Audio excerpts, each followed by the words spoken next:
Good morning student. जैसा कि बेटा अभी तक हम लोग पढ़ रहे थे व्याकरण चैप्टर 4 अलंकार। तो हमने आपको सारे एक्सरसाइज भी भेज दिया है। मेरे ख्याल से आप लोगों ने एक्सरसाइज कर भी लिया होगा। और हमने ये भी कहा था जो एक्सरसाइज आपको समझ में ना आई हो उसे आप छोड़ दीजिएगा, बाद में हम डिस्कस करके उसे कर लेंगे। आज हम लोग पढ़ते हैं चैप्टर 12 कैदी और कोकिला। ये क्षितिज बुक का है। चैप्टर 12 काव्यखंड का, यानी क्षितिज का चैप्टर 12 काव्यखंड का कैदी और कोकिला।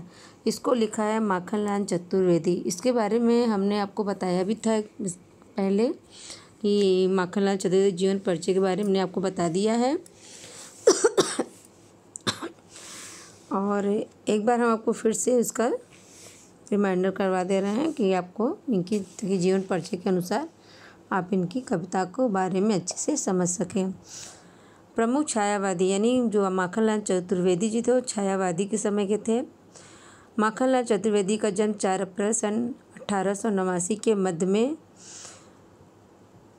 मध्य प्रदेश के औरंगाबाद जिले के बाबई नामक गांव में हुआ था। उनके पिता का नाम नंदलाल चतुर्वेदी और माता का नाम सुंदरबाई था। मिडिल तथा नॉर्मल की परीक्षा पास करके उन्होंने 8 रुपये मासिक वेतन पर अध्यापक की। उन्होंने संस्कृत, गुजराती, मराठी तथा बंगाल का भी अध्ययन किया। सन 1913 में उन्होंने प्रभा नामक पत्रिका का संपादन किया। इसी समय गणेश शंकर विद्यार्थी की देशभक्ति ने उन पर गहरा प्रभाव डाला। उन्होंने जबलपुर में कर्मवीर का संपादन किया और गणेश शंकर की गिरफ्तारी के बाद उन्होंने प्रताप का संपादन संभाला। 1963 में वे भारत सरकार ने उनको पद्म भूषण की उपाधि से विभूषित किया। हिंदी साहित्य संस्कार में वे एक भारतीय आत्मा के नाम से प्रसिद्ध हैं। सन 1967 में उनका देहांत हो गया। जैसा कि अभी आपने देखा कि उनका जन्म जो है 1889 में, यानी 1889 में हुआ है। तो आपको इससे ये अंदाज़ा लग जाएगा कि इन्होंने जब उनका जन्म हुआ तो ये हमारा देश उस समय स्वतंत्र नहीं हुआ था और हम लोग उस समय गुलाम थे। तो इन्होंने अपने मेरिल परीक्षा प्राप्त करने के बाद इन्होंने अध्यापक की, लेकिन उसके बाद इनके ऊपर देशभक्ति का जुनून सवार हो गया और इन्होंने फिर देशभक्ति के लिए कार्य करना शुरू कर दिया।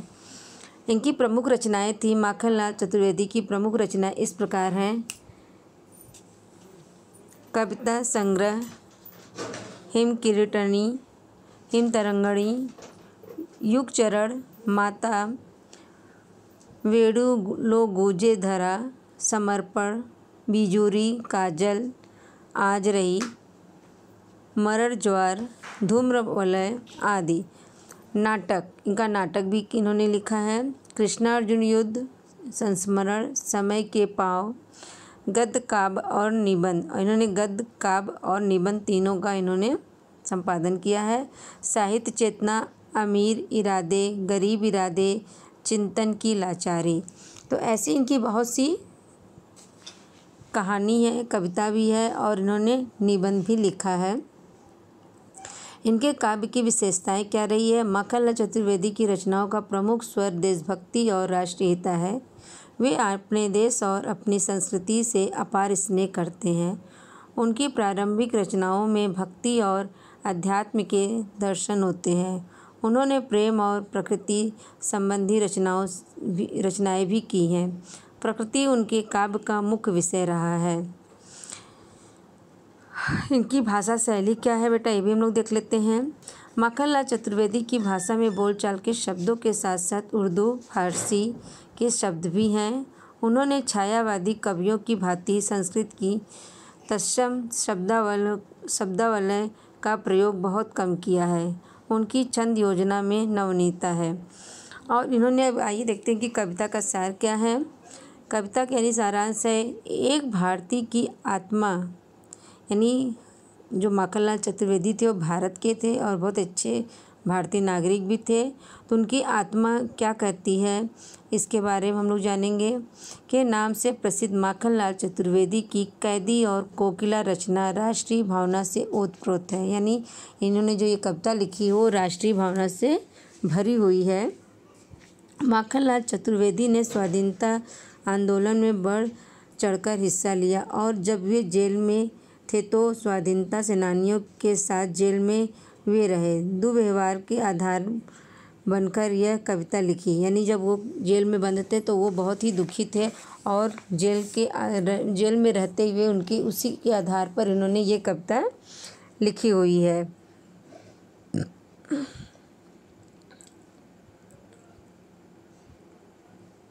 यह कविता उनके अनुभव की प्रामाणिकता को दर्शाते हैं और ये कविता जो उन्होंने लिखी है उन्होंने जो व्यवहार सहा है उसी के आधार पर लिखा हुआ है। कैदी और कोकिला कविता ब्रिटिश उपनिवेशवाद के शोषण तंत्र को उजागर करती है। यानी ये कविता ब्रिटिश शासन के जो आपको अत्याचार करता था उसी को उजागर कर रहा है।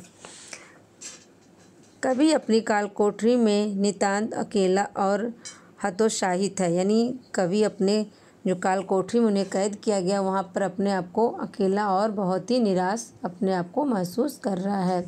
तभी उसे कोयल की कूक सुनाई पड़ी और उसी समय कोयल की उन्हें मतलब एक आवाज़ सुनाई दी। मधुर पूर्ण वाणी की अपेक्षा कोयल किसी और स्वर में ही बोल रही थी और कवि को ऐसा लग रहा था कि जो कोयल आवाज़ में बोल रही है वो मीठी स्वर न थी, वो उसी कोई और ही आवाज़ सुनाई दे रही थी क्योंकि उस समय कवि बहुत ही दुखी था। कवि उसके इस व्यवहार का अर्थ न समझ सका। उसे लगा कि कोयल अपने माधुर्य को त्यागने के लिए विवश हुई है क्योंकि उससे स्वाधीनता सेनानियों की दुर्दशा देखी नहीं जाती।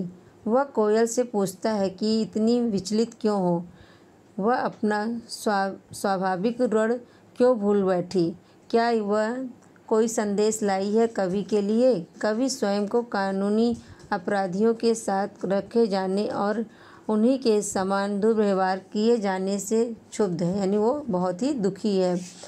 कवि मातृभूमि के प्रति अपने समर्पण के कारण हथकड़ियों को गहना मानते हैं और कोल्हू के बैल के स्थान पर पेट के बल जूमा खींचते समय उससे एहसास होता है कि वह अंग्रेजी राज का संपूर्ण दर्प धीरे धीरे चूर कर रही है। यानी वहाँ पर जो भी हमारे भारतीय कैदी थे वो ब्रिटिश सरकार के जो अत्याचार थे वो हंसते हंसते सहते थे। उनको ऐसा लगता था कि जो ये अत्याचार उनको हंसते हंसते सह रहे हैं, उनको लगा कि वो ब्रिटिश सरकार के घमंड को चूर कर रहे हैं और ब्रिटिश सरकार उन पर उतना ही अत्याचार कर रही थी। जैसे हमारे भारतीय उनके अत्याचार को सहते रहते और उस पर उफ भी नहीं करते थे क्योंकि उन्हें पता था कि अगर वो उसका विरोध करेंगे तो ब्रिटिश सरकार उन पर और ज़्यादा अत्याचार करेगी।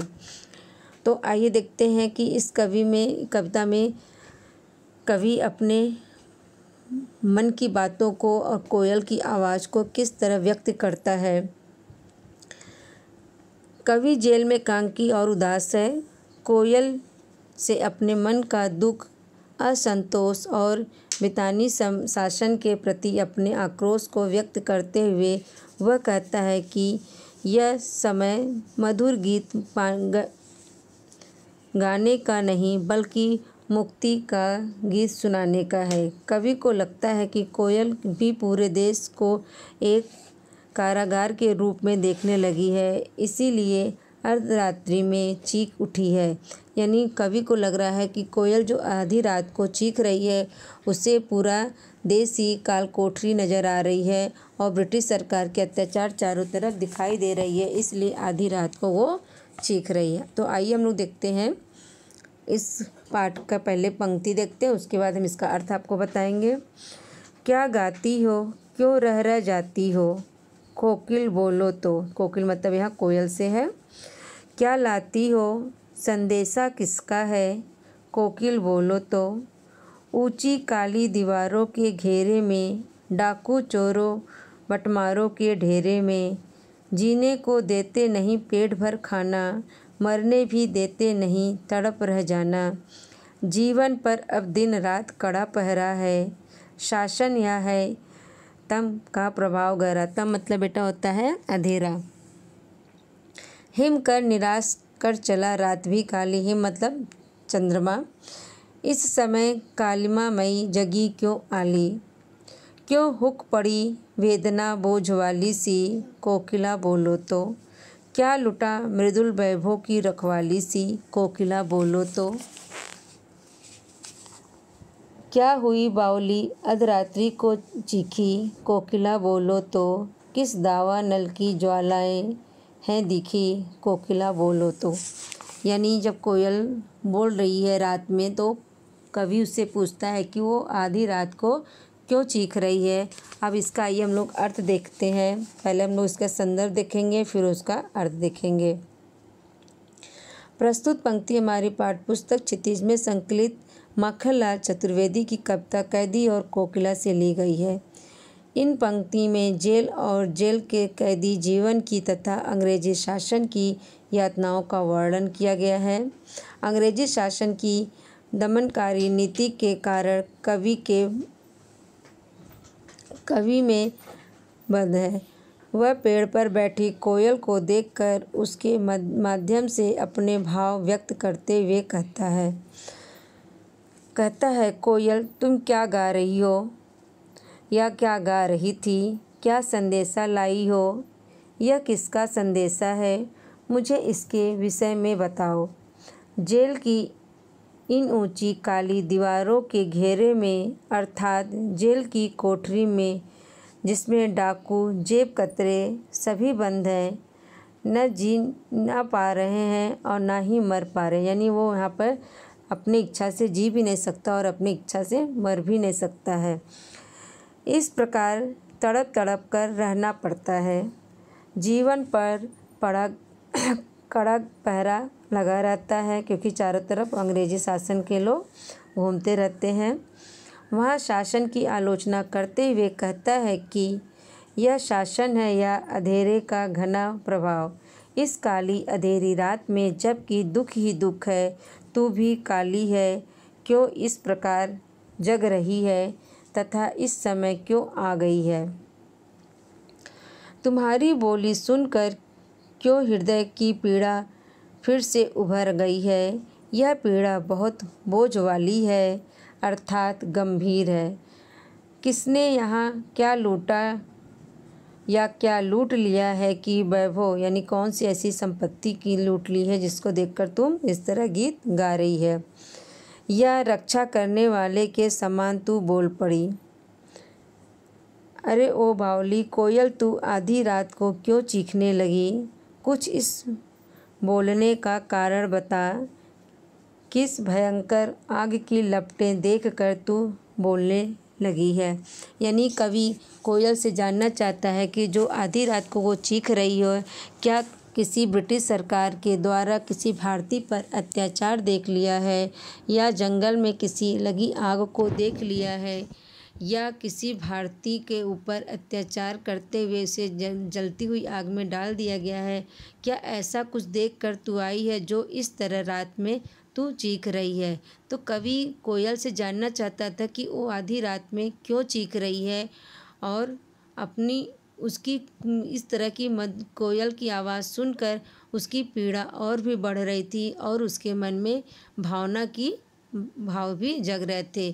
तो इस तरह की जो उसके मन में भाव जगता है बेटा, तो ये ऐसा लगता है कि जब कोई भी ब्रिटिश शासन कोई अत्याचार करता था भारतीयों पे, तो वो बदले की भावना उसके मन में और भी उभर आती थी और वो अपने आप को बहुत ज़्यादा मजबूत समझता था और अत्याचार को आसानी से सहता था। उनको लगता था कि इस तरह अत्याचार सहकर वो ब्रिटिश सरकार को कमज़ोर कर रहे हैं। इसके आगे बेटा हम अगले वीडियो में बताएंगे। ये पैराग्राफ यहीं समाप्त करते हैं। इसकी पैराग्राफ हम लोग अगले वीडियो में जानेंगे। Thank you.